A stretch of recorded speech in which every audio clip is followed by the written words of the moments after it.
I was sitting at my desk, going through spreadsheets for the quarterly report, when my phone buzzed. Unknown number. I almost let it go to voicemail, but something made me answer. A deep voice introduced himself as Mr. Harrison from First National Bank.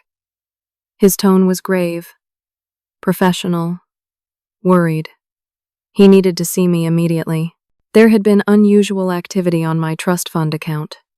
My grandfather's account. The one he left me 3 years ago. $350,000 I had never touched, saving it for my future. My stomach dropped. That account was supposed to be untouchable, safe, protected. But Mr. Harrison's voice told me everything had changed. I grabbed my keys and purse, barely remembering to tell my supervisor I had an emergency. The drive to the bank felt like hours, even though it was only 15 minutes. My hands gripped the steering wheel so tight my knuckles turned white.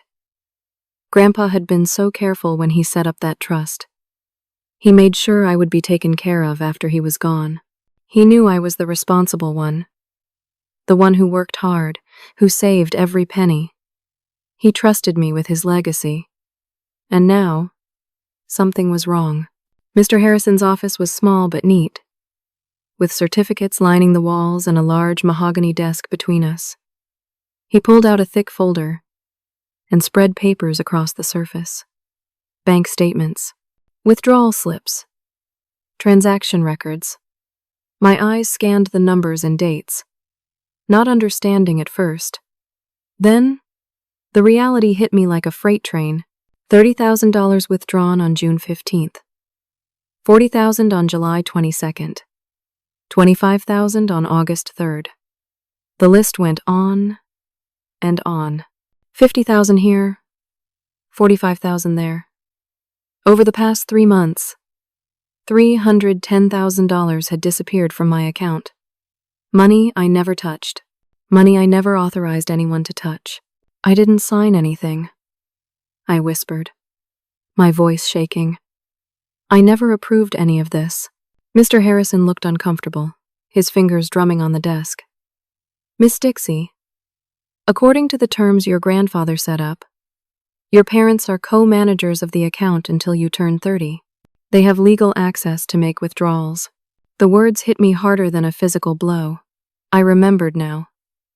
I was only 25 when Grandpa died. He put that clause in because he thought I was too young to manage such a large sum alone. He trusted my parents. He believed they would protect the money for me, guide me, help me use it wisely when the time came. He never imagined they would steal it.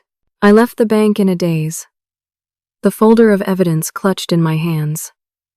The afternoon sun felt too bright, the world too loud. I got in my car and just sat there for 10 minutes, trying to process what I had learned.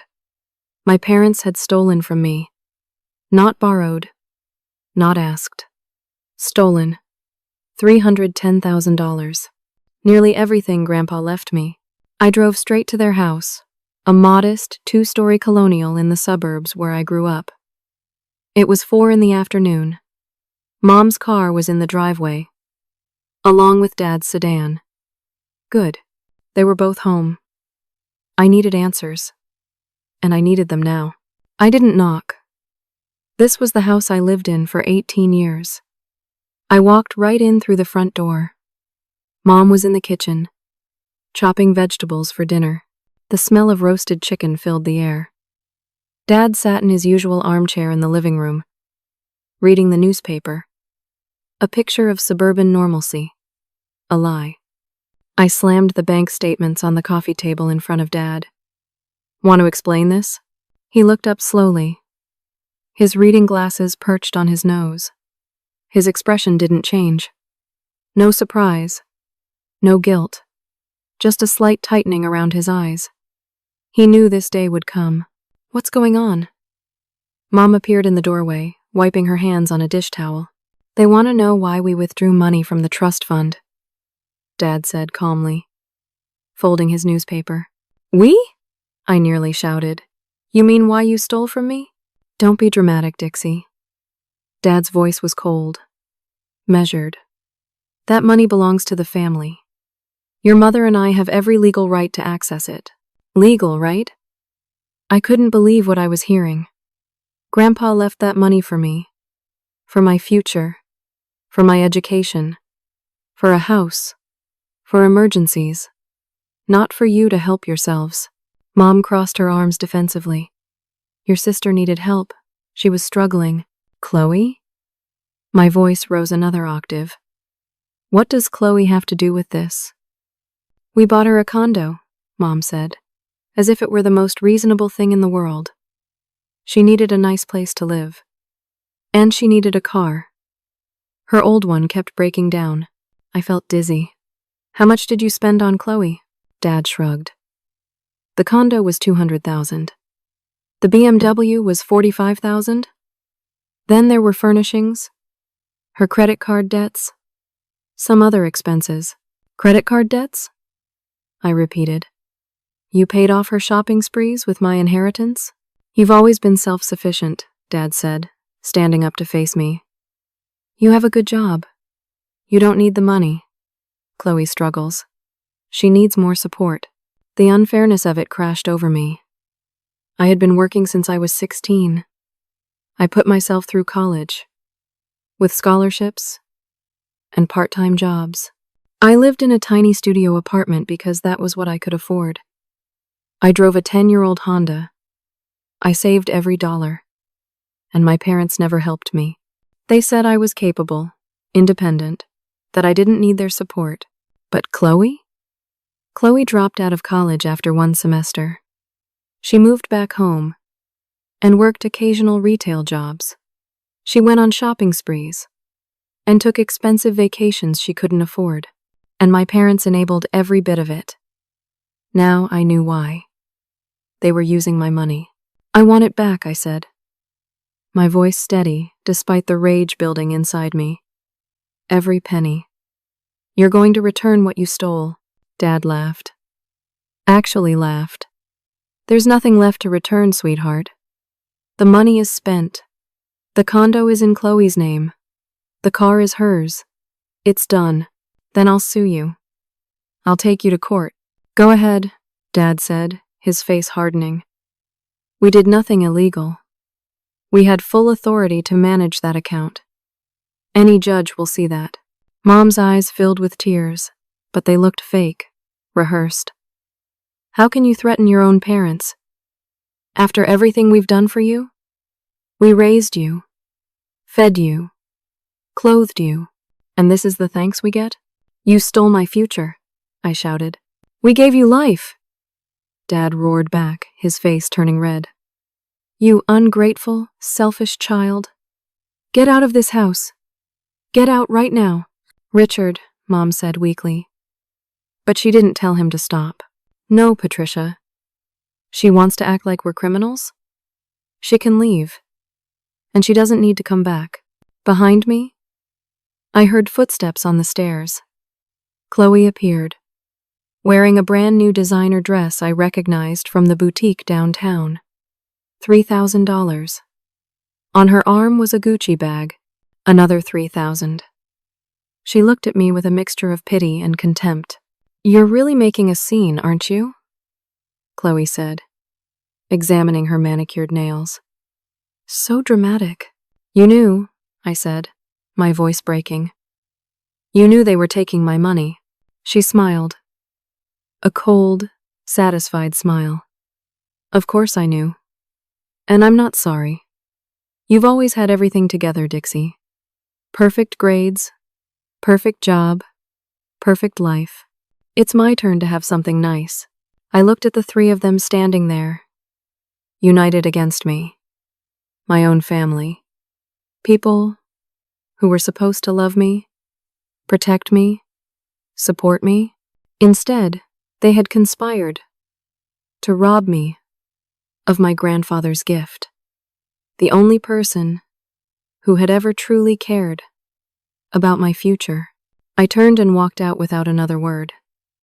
I heard Dad yell something else, but I didn't listen. I got in my car, my hands shaking so badly I could barely get the key in the ignition. I drove home to my tiny apartment, climbed into bed fully clothed, and cried until I had no tears left. But as I lay there in the dark, something shifted inside me. The grief began to harden into determination.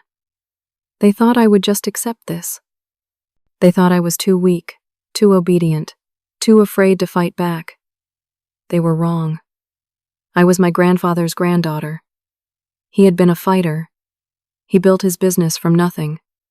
He never backed down from a challenge. Neither would I. The next morning, I called a lawyer.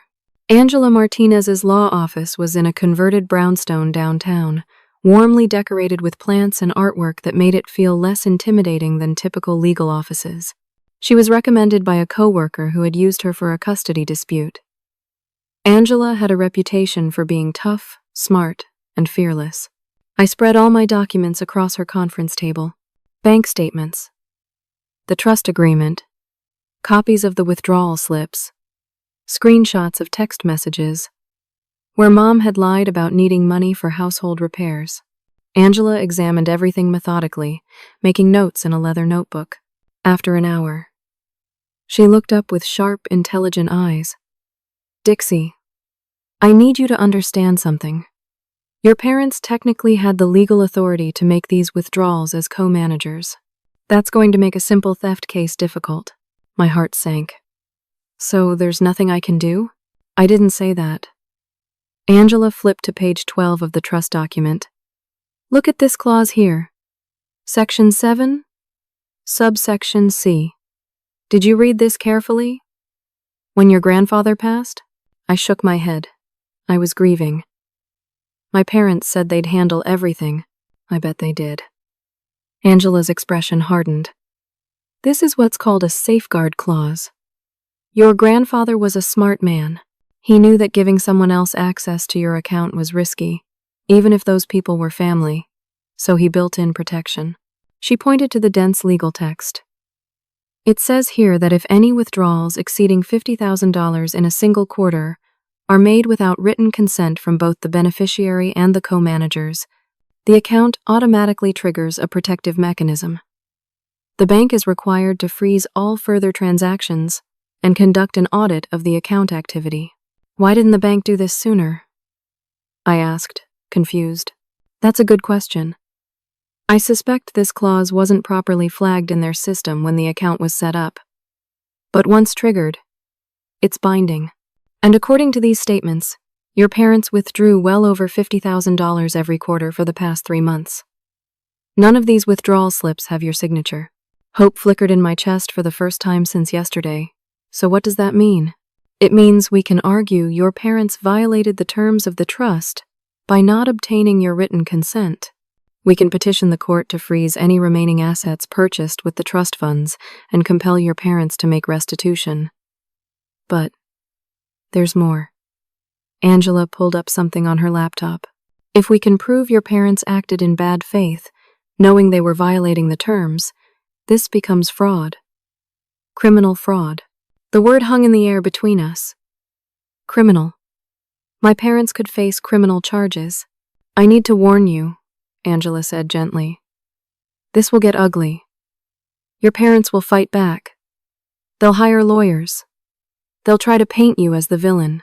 Family court cases are brutal, and this has the potential to destroy your relationship with them forever." "They already destroyed it," I said quietly. "They stole from me, and then kicked me out when I confronted them. I have nothing left to lose." Angela nodded. "Then let's activate that safeguard and see what happens." She drafted the petition that afternoon. By the next morning, we filed it with the court and sent copies to First National Bank, my parents, and their attorney. The safeguard clause was officially triggered. All assets purchased with the trust funds were immediately frozen pending investigation. I imagined my parents getting that notification. The shock on their faces. The panic. For 3 months, they had spent my money freely, confident I would never find out, or would be too timid to challenge them. Now reality was crashing down. That evening my phone exploded. 17 missed calls from Dad. 23 from Mom. dozens of text messages ranging from angry to pleading to threatening. I didn't answer any of them. Angela had advised me not to communicate with them directly. Everything had to go through the lawyers now. But then the harassment escalated.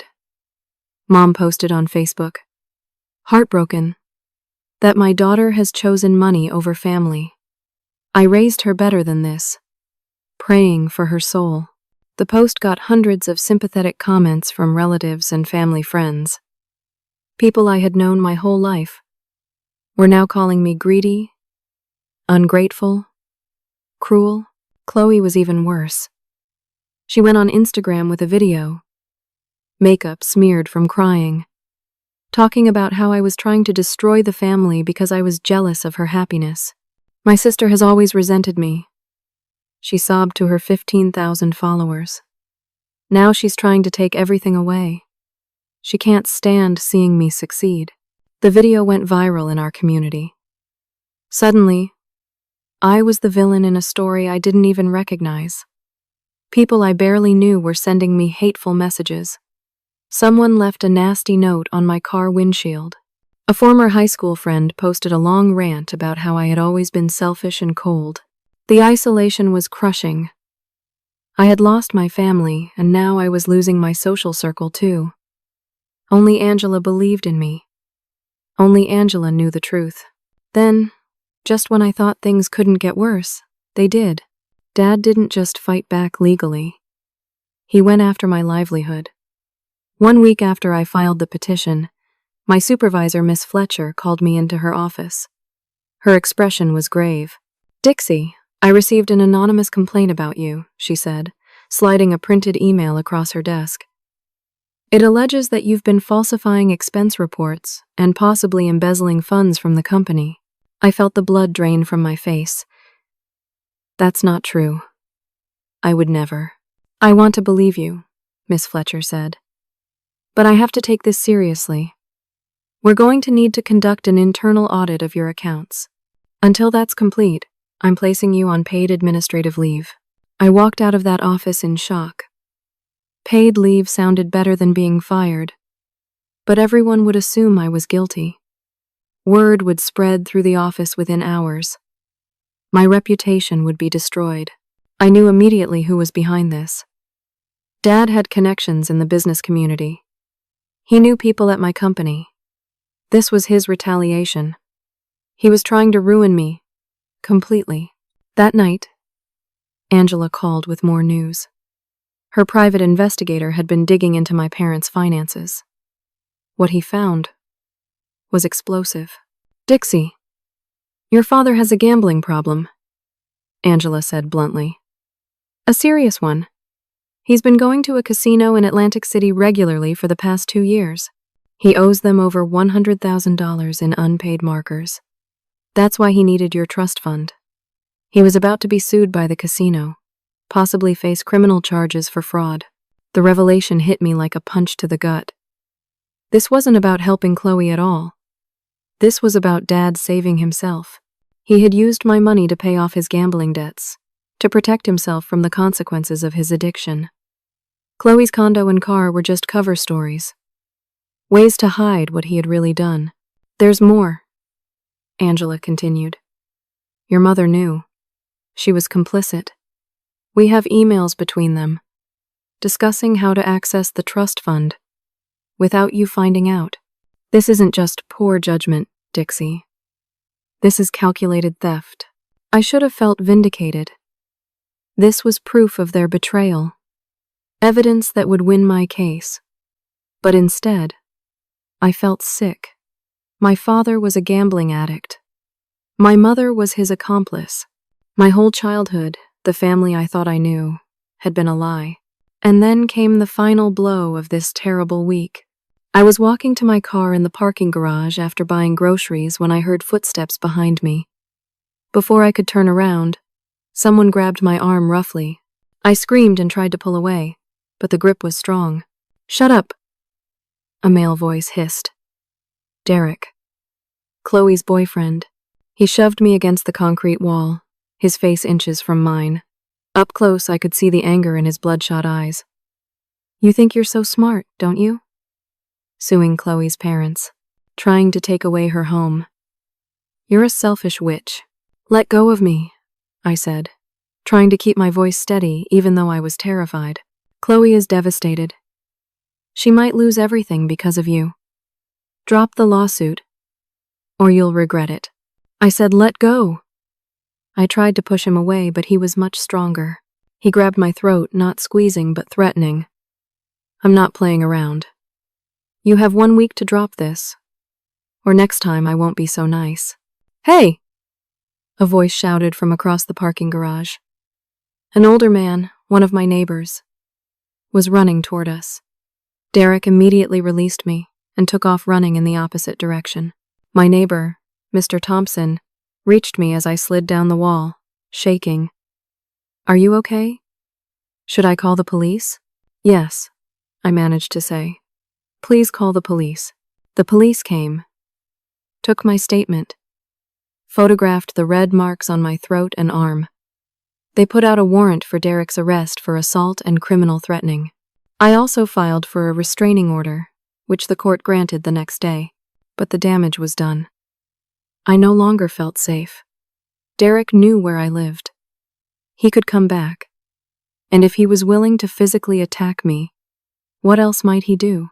That night, I sat in my apartment with all the doors locked, every light on, unable to sleep. I had activated the safeguard, triggered the legal process, and now I was paying the price. I was suspended from work under suspicion of embezzlement. I was being harassed and threatened. My family had turned into my enemies. I had been attacked. The fight for justice was costing me everything. Despite everything, I refused to back down. Derek was arrested 2 days later at Chloe's condo. The police found him there, and he was charged with assault, criminal threatening, and violating the emergency restraining order I had filed.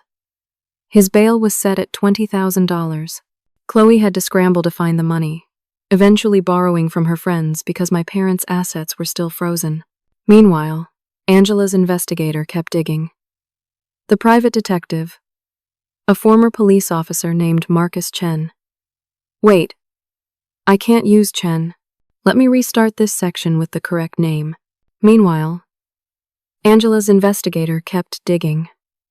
The private detective, a former police officer named Marcus Sullivan, was thorough and relentless. What he uncovered about my father's financial history was staggering. Richard hadn't just gambled away money recently. This had been going on for over a decade. He had been fired from his previous job 8 years ago. Not for performance issues like he told us, but for falsifying expense reports.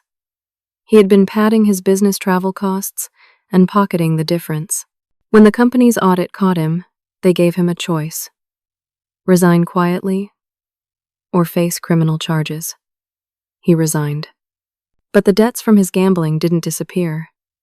He had borrowed money from questionable sources, taken out high-interest personal loans, maxed out credit cards.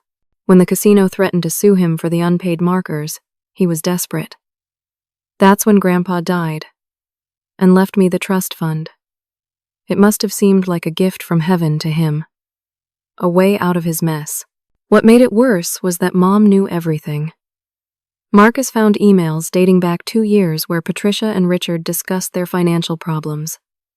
In one email, she wrote, "We need to be smart about this. If we take Dixie's money, we have to have a good story. Make it about Chloe. Everyone will believe we're helping her." They had planned this. It wasn't a moment of weakness or poor judgment. They had calculated, strategized, and executed a plan to steal my inheritance and cover their tracks by making Chloe the beneficiary. The district attorney's office agreed to review the case for potential criminal prosecution. The evidence Marcus had gathered, combined with the violation of the trust's safeguard clause, was enough to warrant a full investigation. But Dad wasn't going down without a fight. His lawyer, a slick corporate attorney named Richard Lawrence, filed a countersuit against me.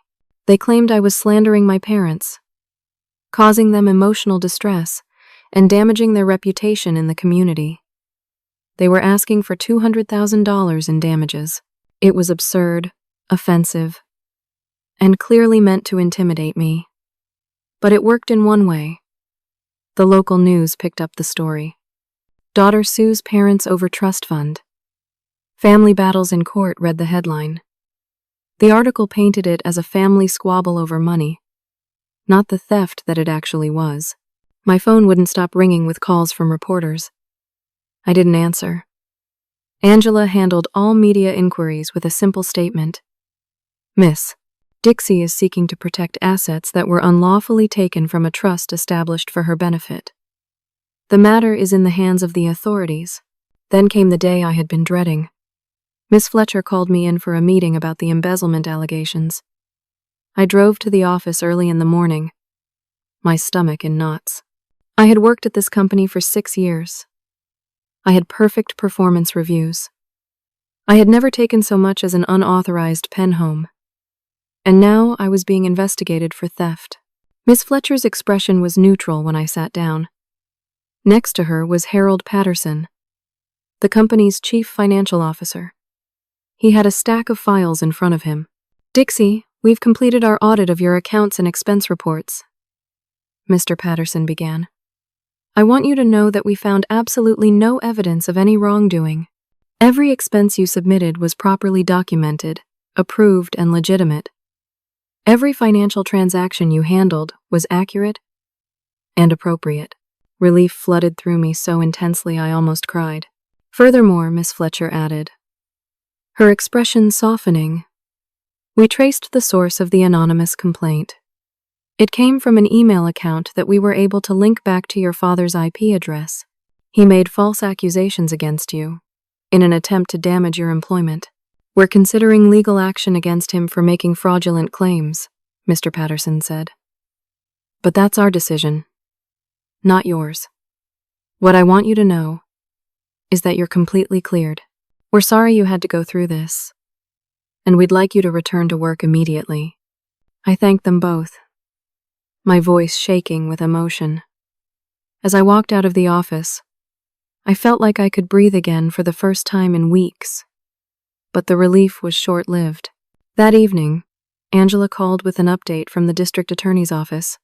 They're moving forward with criminal charges. Your father is being charged with fraud, identity theft, and abuse of fiduciary duty. Your mother is being charged as an accessory. They're both looking at potential prison time.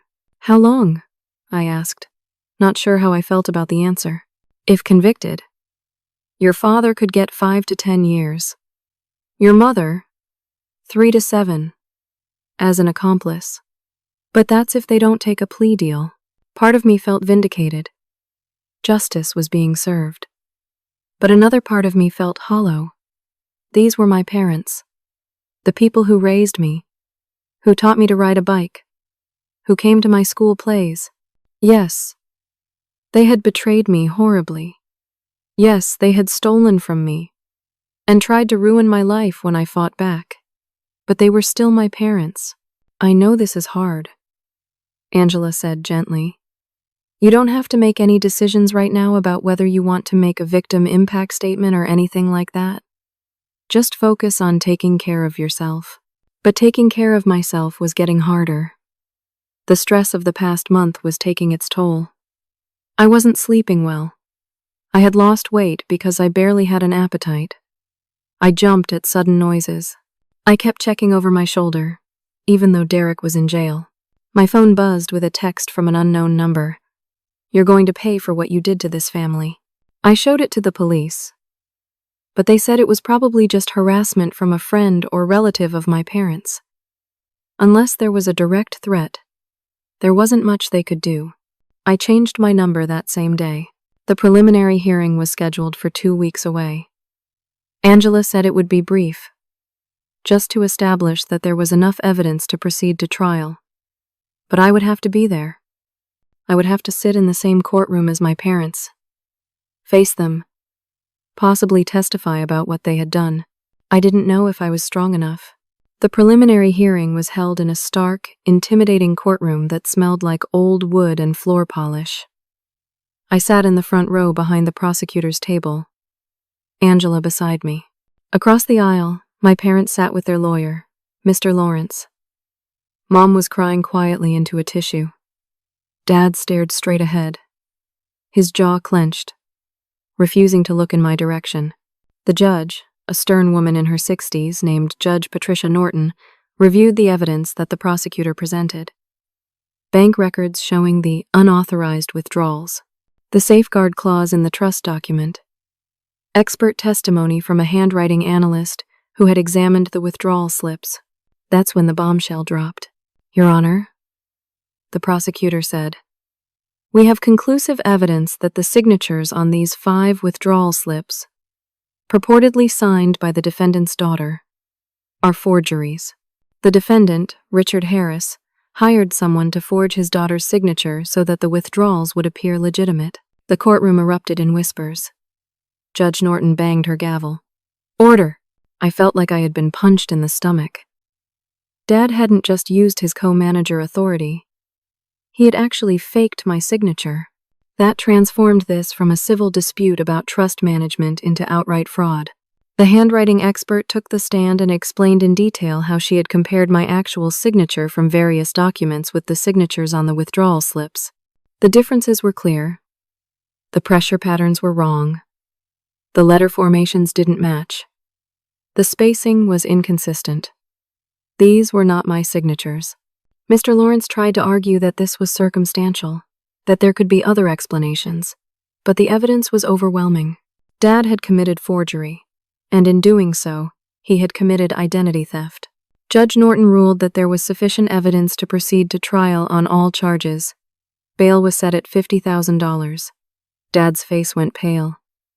Mom sobbed louder. As we left the courtroom, Angela squeezed my hand. This is good for us. Very good. Forgery is a serious crime. It shows premeditation and intent to deceive. The DA can use this to argue for a harsher sentence if they're convicted, but I barely heard her. I was watching my parents being led out of the courtroom by their lawyer. Dad finally looked at me, and the hatred in his eyes was chilling. He mouthed something I couldn't quite make out, but I knew it wasn't kind. That evening, I was at home making dinner when someone knocked on my door. I froze. After Derek's attack, I had become paranoid about unexpected visitors. I looked through the peephole and saw Chloe standing there alone, her makeup smeared, looking small and broken. Against my better judgment, I opened the door but kept the chain lock on. What do you want? Can I come in? Please? Her voice was hoarse from crying. I need to talk to you. Talk from there. She looked around the hallway nervously. Dixie, I didn't know. About the forgery, I mean. I knew they took money from your trust fund. But I thought they had the right to do that. I didn't know Dad faked your signature. I swear I didn't know. But you knew they were stealing from me, and you didn't say anything. Tears rolled down her cheeks. I know. I'm so sorry. I was selfish. I wanted the condo, the car, the nice things. I didn't think about what it meant for you. I just wanted to be taken care of. You're 25 years old, Chloe. You should be taking care of yourself. I know! She almost shouted, then lowered her voice. I know!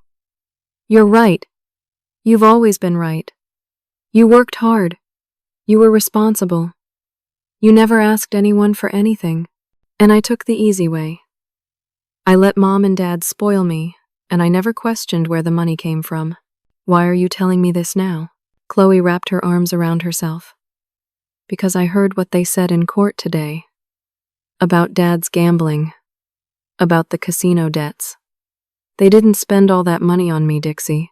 The condo cost $200,000, and the car was $45,000. But you lost over $300,000. Where did the rest go? To pay off Dad's gambling debts, I said quietly. Her face crumpled. They used me. They made everyone think they were helping me, being good parents to their struggling daughter. But they were really just saving themselves. They used both of us. I didn't know what to say. Part of me wanted to slam the door in her face. She had been complicit in my parents' theft. had enjoyed the benefits while I suffered. But another part of me saw the genuine remorse in her eyes. She had been manipulated too, just differently than me. Derek broke up with me, she said suddenly. After he got arrested, he said I was too much drama, that he didn't want to be associated with my criminal family. He never cared about me. He just liked that I had money and a nice place to live. I'm sorry, I said, and I meant it. I'm going to lose the condo, she continued. The court froze it, and even if they unfreeze it, I can't afford the mortgage payments. I don't have a job that pays enough. I'm going to have to move back with relatives, or find roommates or something. Chloe, why are you telling me all this? She looked me straight in the eye. Because I want you to know that I'm on your side now. I know it's too late. I know. I don't deserve your forgiveness. But if you need me to testify against Mom and Dad, I will. I'll tell the court everything I know about how they manipulated this whole situation. They don't deserve to get away with what they did to you. I studied her face, trying to determine if this was genuine or another manipulation. But the devastation in her expression seemed real. She had lost her boyfriend, her home, her comfortable life, and she had realized that our parents didn't really love either of us. They only loved themselves. I'll think about it, I said finally. But Chloe, you need to get your life together. This wake-up call should be the start of something better for you, not just another chapter of being a victim. She nodded. I know. I'm going to. I already applied for a full-time job at a marketing firm, and I'm looking into going back to school to finish my degree. I don't want to be this person anymore. After she left, I sat on my couch for a long time, processing the conversation. My sister was finally growing up, but it had taken a catastrophe to get her there. Meanwhile, my parents were about to face serious criminal charges, potentially years in prison. The trial was set for 2 months away. Angela said we had an excellent case, especially with the forensic evidence of forgery. But she warned me that trials could be unpredictable, that juries sometimes sympathized with defendants even when the evidence was clear. I tried to return to normal life. I went back to work, threw myself into my projects, tried to rebuild my reputation at the company. Miss Fletcher had been supportive, and most of my coworkers rallied around me once they learned the truth about my family situation. But some people still viewed me with suspicion, still believed I was the problem.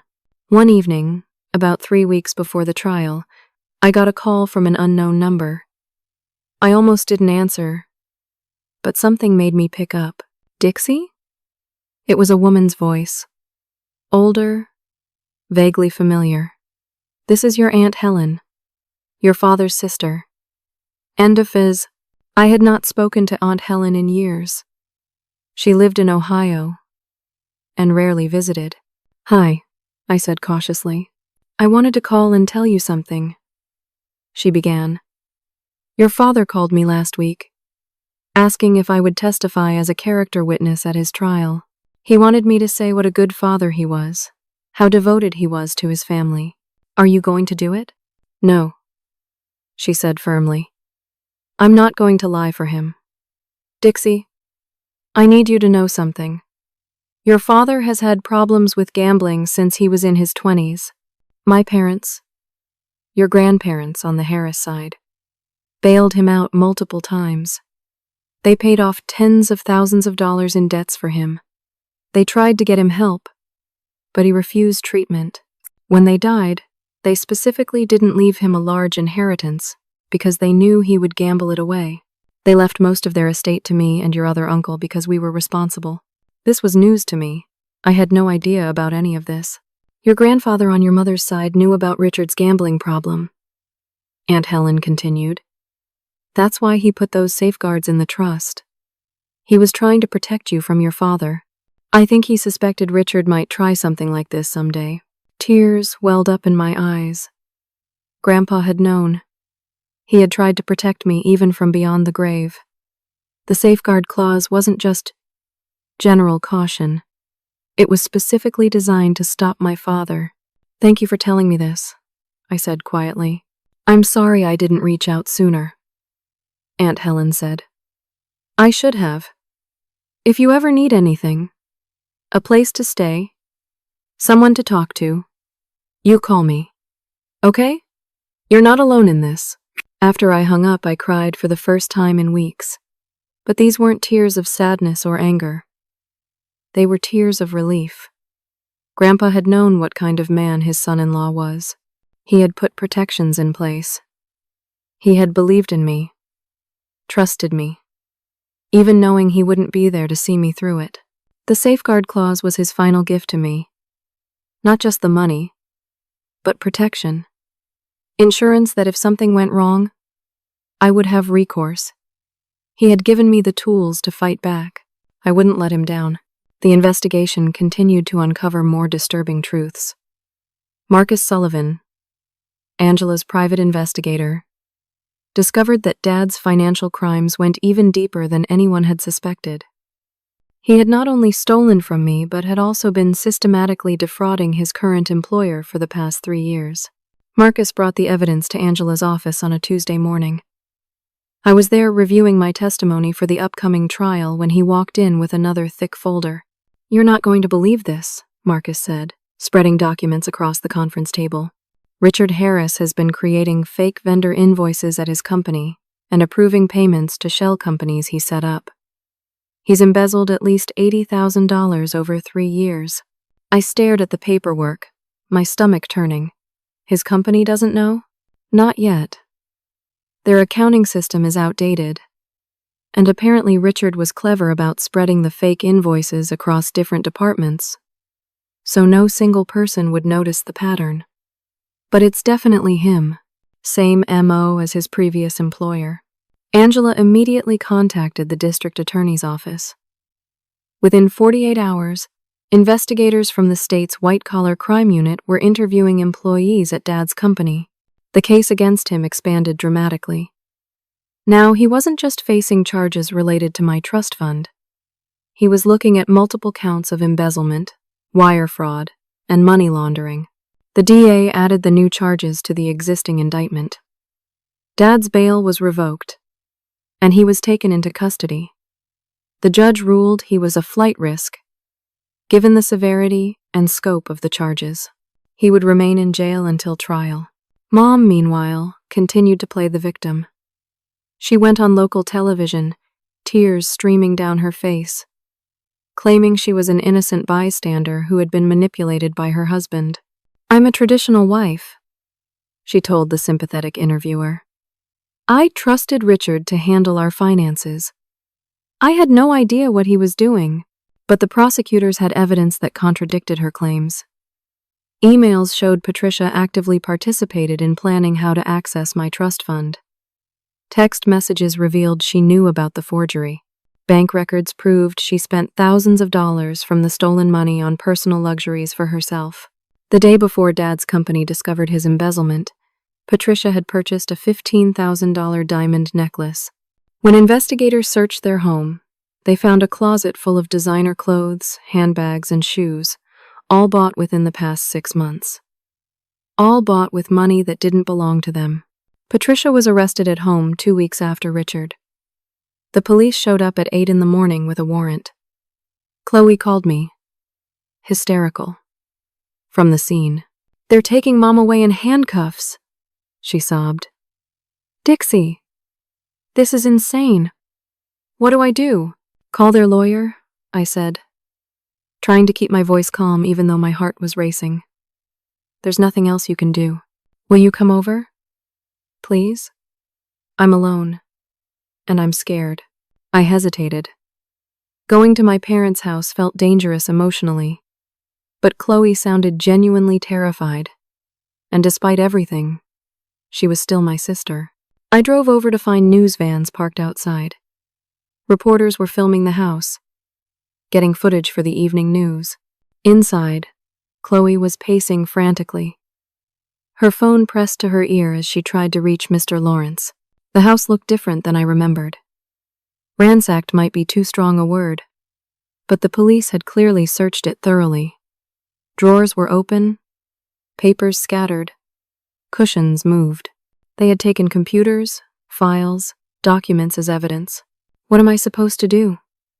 Chloe asked after she hung up. I can't stay here. The reporters won't leave me alone. People keep calling and texting horrible things. You could stay with Aunt Helen in Ohio for a while, I suggested. Get away from all this. She looked at me with red, swollen eyes. Would you hate me if I testified against them? I sat down on the couch, suddenly exhausted. No. I think you should tell the truth. Whatever that is. The truth is that they manipulated me too, Chloe said, her voice breaking. I didn't understand how bad Dad's gambling was. I didn't know about the embezzlement from his company. They made me think that helping me was their priority, that they were being good parents. But they were just using me as a cover story for their crimes. Then tell that to the prosecutor. Will you be there? At the trial? I have to be. I'm testifying. She nodded slowly. I'm sorry, Dixie. For everything. I know I can't fix what I did. What I allowed to happen. But I want you to know that I see it now. I see how messed up this all was. 2 days later, Chloe met with the prosecutor and agreed to cooperate with the investigation in exchange for immunity. She provided information about conversations she had overheard between our parents, about their financial situation, about Dad's trips to Atlantic City that Mom always made excuses for. With Chloe's testimony added to the mountain of evidence, the prosecutor's case became virtually airtight. Mr. Lawrence, Dad's attorney, approached the DA about a plea deal. They proposed that Richard would plead guilty to reduced charges in exchange for a lighter sentence. The DA called Angela to discuss whether I would accept a plea deal. They're offering 5 years for Richard if he pleads guilty to fraud and embezzlement. 3 years for Patricia, as an accessory. They would also agree to full restitution of the trust fund amount, plus interest. I thought about it for a long time. 5 years meant Dad would be in his early 60s when he got out. 3 years meant Mom would be in her late 50s. It wasn't the 10 or 15 years they could get if convicted at trial. But it was still significant time. And it guaranteed I would get my money back. What do you think I should do? I asked Angela. That's completely up to you. If we go to trial, we'll almost certainly win. And they'll likely get longer sentences. But trials are stressful. And there's always a small chance something could go wrong. A plea deal gives you certainty. I thought about facing my parents in court, having to testify in detail about everything they had done. I thought about the media circus that would surround a trial. I thought about the months or even years of appeals that would follow. Tell them I'll accept the plea deal on one condition, I said finally. They both have to admit in open court exactly what they did. No vague guilty pleas. I want them to state clearly that they stole from me, forged my signature, and spent the money on themselves. I want it on the record. The prosecutor agreed to include that requirement in the plea agreement. A hearing was scheduled for the following Monday where Richard and Patricia would enter their guilty pleas. The courtroom was packed for the plea hearing. Media filled the back rows, cameras ready to capture every moment. I sat in the front with Angela, my hands folded in my lap to keep them from shaking. Across the aisle, Dad sat in an orange jumpsuit, his hands cuffed in front of him. Mom sat separately with her own attorney, wearing a simple black dress that made her look small and fragile. Judge Norton called the court to order and reviewed the plea agreements. Mr. Richard Harris, you are pleading guilty to 3 counts of fraud, 2 counts of embezzlement, and 1 count of identity theft. Is that correct? Dad stood up, his shoulders slumped. Yes, Your Honor. And you understand that by entering this plea, you are admitting that you unlawfully took money from your daughter's trust fund, forged her signature on bank documents, and used the funds for your own purposes, including paying gambling debts? There was a long pause. I could see Dad's jaw working, his pride fighting against the reality of his situation. Finally, he spoke in a voice barely above a whisper. Yes, Your Honor. That's what I did. Speak up, please. Yes. Dad's voice cracked with anger and humiliation. I took money from my daughter's trust fund. I forged her signature. I used the money to pay my debts. I did it. Judge Norton turned to Mom. Mrs. Patricia Harris, you are pleading guilty to 3 counts of being an accessory to fraud. Is that correct? Mom was crying, dabbing at her eyes with a tissue. Yes, Your Honor. And you admit that you knew your husband was unlawfully taking money from your daughter's trust fund, and you helped him conceal these actions? I was trying to hold our family together, Mom said weakly. That's not what I asked. Did you or did you not knowingly participate in concealing the theft of funds from your daughter's trust fund? Mom's attorney whispered something to her. She nodded and spoke more clearly. Yes. I knew what he was doing, and I helped him hide it. The judge reviewed the sentencing recommendations. 7 years for Dad, 5 years for Mom. Both would serve at minimum security facilities, but would have no possibility of parole for the first 2 years. They would also be required to pay full restitution of $350,000 plus 18% interest, totaling $413,000. Since they had no significant assets left after legal fees and what had already been seized, they would be making payments from prison wages and then from whatever employment they could find after release. The debt would follow them for the rest of their lives. Does the victim wish to make a statement? Judge Norton asked. I stood up slowly. Angela had helped me prepare remarks, but now that the moment had arrived, I wasn't sure I could speak. I walked to the podium, my legs feeling weak. I looked at my parents. Dad refused to meet my eyes, staring at the floor. Mom was still crying quietly, but I noticed she kept glancing at the reporters, making sure they could see her tears. Your Honor, I began, my voice shaking slightly. I'd like to say something. The courtroom went completely silent. When my grandfather died 3 years ago, he left me money for my future.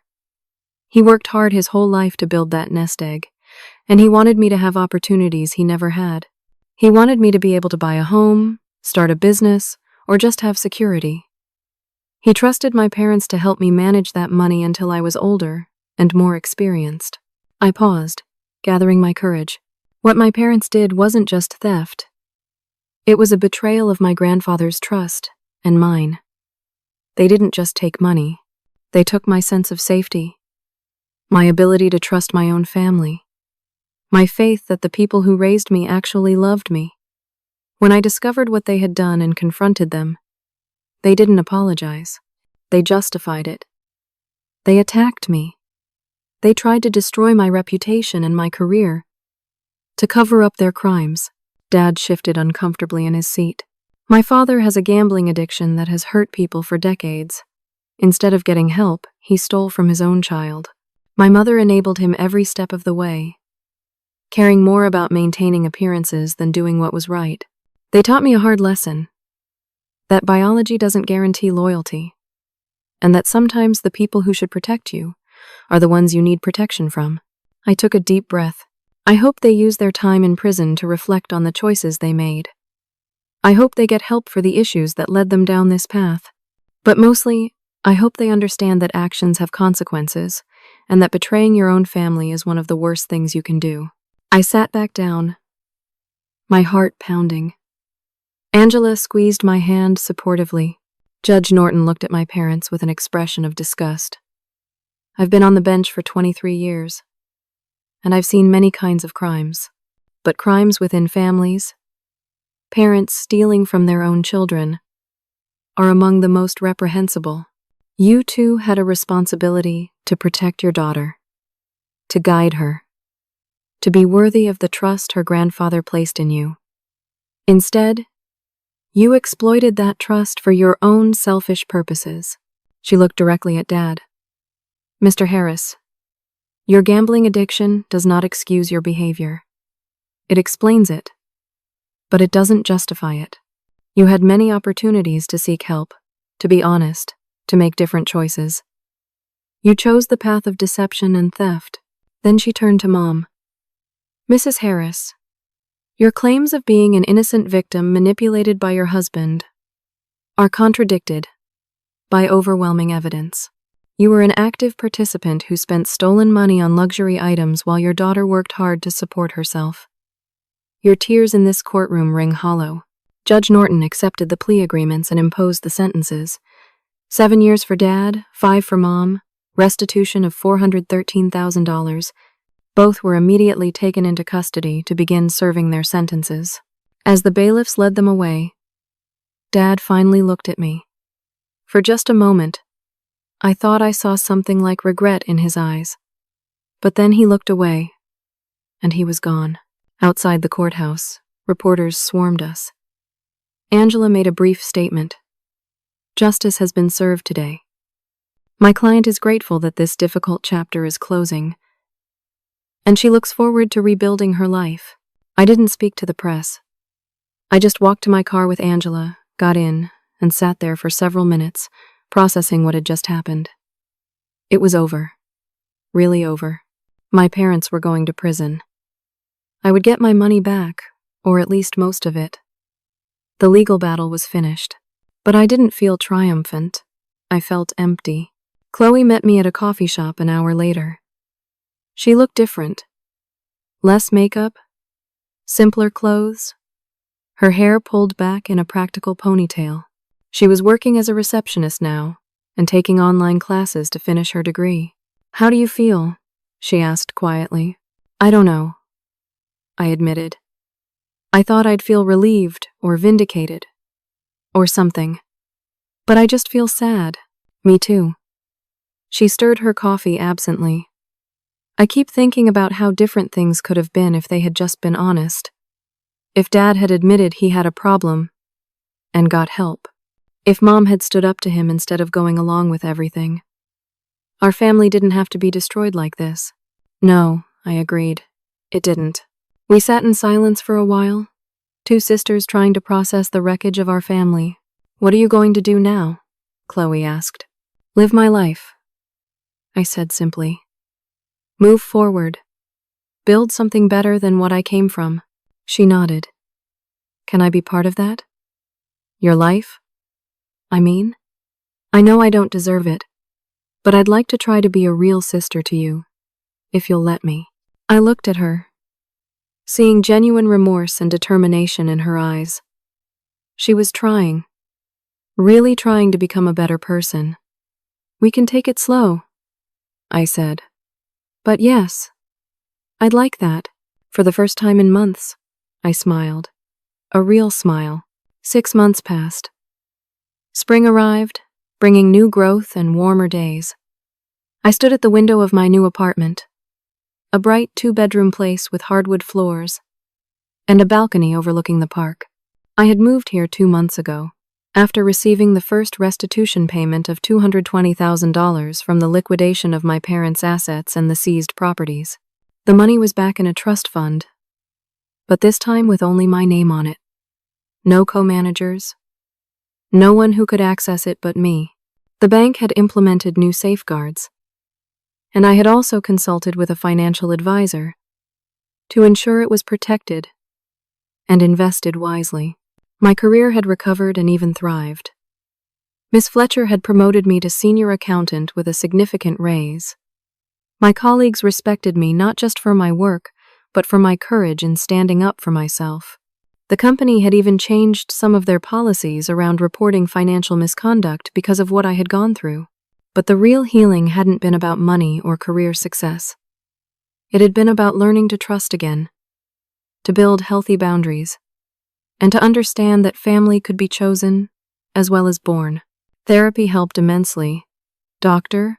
Sarah Williams, my therapist, guided me through the complex emotions of loving people who had hurt me deeply, of grieving the family I thought I had while accepting the reality of what they actually were. She taught me that healing wasn't about forgetting, or even necessarily forgiving. It was about integrating the painful experiences into my story, without letting them define me. Chloe and I had coffee every other week now. She had finished 2 semesters of her degree, and was doing well. She lived in a small studio apartment with a roommate and worked full-time while going to school. It wasn't easy for her, but she was doing it without anyone's financial support. And I could see her growing stronger and more confident every time we met. I never knew how good it felt to accomplish something on my own, she told me last week. I spent so many years taking the easy way, letting people do things for me. Now when I pay my rent with money I earned, or when I get a good grade on a paper I worked hard on, it means something. I'm proud of myself. I was proud of her too. I didn't visit my parents in prison. I wasn't ready for that, and I might never be. They wrote letters occasionally, especially Mom, full of apologies and explanations and requests for forgiveness. I read them but didn't respond. Maybe someday I would. Or maybe I wouldn't. I had learned that I didn't owe anyone forgiveness, just because they asked for it. Aunt Helen became an unexpected source of support and wisdom. She called regularly and visited twice. She shared stories about the Harris family history, helping me understand the patterns of dysfunction that had been passed down through generations. She also assured me that I had broken those patterns, that I was creating something new and healthy. I started volunteering at a legal aid clinic, helping other people who were dealing with financial abuse from family members.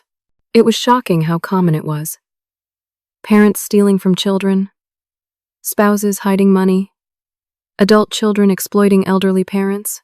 I shared my story to encourage others to stand up for themselves, to not be afraid of doing what was right even when it was hard. My blog post about my experience went viral, getting over 2 million views. Hundreds of people reached out to thank me for being brave enough to speak out. Many shared their own stories of family betrayal. We created an online support group that grew to over 5,000 members. I had turned my pain into purpose, my suffering into something that could help others. I also started dating again. Cautiously. I had trust issues, understandably, but I was working through them. I met someone nice, a teacher named Daniel, who was kind and patient and understood when I said I needed to take things slowly. We had been seeing each other for 2 months, and it felt healthy and good. The legal settlement included a provision that I would receive the remaining restitution and payments over the next 10 years as my parents worked and earned money. I didn't expect to get all of it, realistically, but I had enough now to be secure, to plan for the future, to live comfortably. More importantly, I had my self-respect. I had proven to myself that I could stand up to injustice, even when it came from the people who were supposed to love me most. I had learned that I was stronger than I thought, braver than I imagined, more resilient than I knew. Grandpa would have been proud. I kept a photo of him on my bookshelf, the only family photo I displayed in my apartment. In it, he was smiling, standing in front of the small hardware store he had built from nothing. He had been a self-made man who believed in hard work, honesty, and protecting what mattered. He had protected me even after death with that safeguard clause. He had given me the tools to fight back. Sometimes I talked to his photo, updating him on my life. I got a promotion, Grandpa. I'm doing well. The money you left me is safe now. Really safe. I'm going to use it wisely, just like you would have wanted. I'm going to make you proud. I like to think he could hear me somehow, that he knew I had honored his memory by refusing to be a victim. The journey from that terrifying phone call from Mr. Harrison to this moment had been brutal. I had lost my parents, at least the versions of them I thought I knew. I had been betrayed, attacked, slandered, and nearly destroyed. But I had survived. More than survived. I had prevailed. I learned that love without respect is meaningless, that family bonds are only as strong as the integrity of the people involved, that money can reveal character more clearly than almost anything else, that safeguards aren't paranoia, they're wisdom. Most importantly, I learned that I deserved to be treated with dignity and honesty, that standing up for myself wasn't selfish or ungrateful, that protecting my interests wasn't betraying my family. My parents had betrayed themselves by betraying me. As I stood at my window, watching the sun set over the city, I felt something I hadn't felt in a long time. Peace. Not happiness exactly, because there was still sadness mixed in. But peace. Acceptance. Hope for the future. My phone buzzed with a text from Chloe. Coffee Tuesday? I have exciting news about my internship application. I smiled and replied, absolutely. Proud of you, sis. Then a text from Daniel. Still on for dinner Friday? I'm making my famous lasagna. Can't wait. I responded. I poured myself a glass of wine and stepped out onto the balcony. The evening air was warm and pleasant. Below, families walked through the park. Children played. Dogs chased balls. Normal life, beautiful life, continuing on. I raised my glass in a silent toast to Grandpa, to the strength he had passed down to me, to the protection he had built into my trust fund that had ultimately saved me. Thank you, I whispered, for everything. The road ahead was still uncertain. My parents would eventually be released from prison, and I would have to decide then what relationship, if any, I wanted with them. There would be challenges and setbacks, but I had proven I could handle whatever came. I thought about everyone watching this, everyone who might be facing their own family betrayals, their own financial abuse, their own moments of having to choose between staying quiet and fighting back. Have you ever had to stand up to someone you love to protect yourself? Have you ever discovered that the people you trusted most were the ones hurting you? How did you find the courage to do what was right even when it cost you relationships? I'd love to hear your stories in the comments below. If this story resonated with you, please hit the like button. Your support means everything and helps more people find these stories. Subscribe to this channel to hear more real-life experiences about overcoming betrayal and finding justice. Share this video with anyone who might need to hear that they're not alone in their struggles with family conflicts. Thank you for listening to my story. Thank you for being part of this community where we can share our truths without judgment. I hope my experience helps someone out there find the courage to stand up for themselves, to activate whatever safeguards they have in their lives, to refuse to be a victim. Remember, you deserve to be treated with honesty and respect, even by family. Especially by family. Setting boundaries isn't selfish. Protecting yourself isn't betrayal. Standing up for what's right is always worth it, no matter how hard it gets. Stay strong. Stay brave. And never let anyone make you feel guilty for refusing to be taken advantage of. Until next time, take care of yourselves. You're worth fighting for.